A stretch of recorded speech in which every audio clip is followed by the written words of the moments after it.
President Trump has promised to pardon those convicted in the January 6th Capitol attack that happened 4 years ago. In fact, in the last 30 minutes, we've learned the president announced he would pardon 1,500 people who have been charged in that attack. And that's something being very carefully watched, no doubt, here in North Texas, where dozens of those charged are from. Andrea Lucia tonight with a closer look.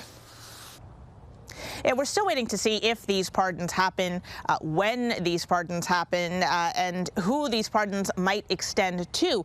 But President Trump has repeatedly called this an urgent issue, mentioning more than once that he was looking to take action on day one. They should immediately be released, immediately, the J6 hostages.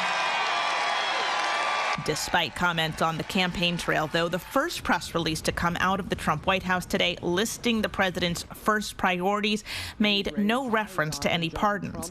And it's not exactly a simple matter. We're talking about close to 1,600 people who've been charged with crimes tied to the January 6th riot. And of those, we found 122 from Texas and about 40 specifically from North Texas. That includes people like Stewart Rhodes from Granbury.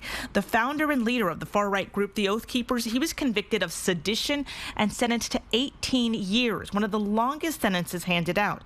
There's also Guy Reffitt of Wiley. You may remember him. He is serving almost 7 years in prison after his teen son turned him in.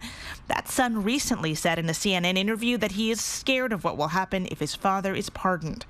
At this point, the majority of defendants have either pled guilty or been convicted in trial for actions taken that day. Some have even finished their prison terms. Others, though, have yet to begin them. One example of that, Larry Brock from Grapevine. The Air Force veteran was among those who made it to the floor of the U.S. Senate. He has appealed his 2-year prison sentence and remains out while that gets settled.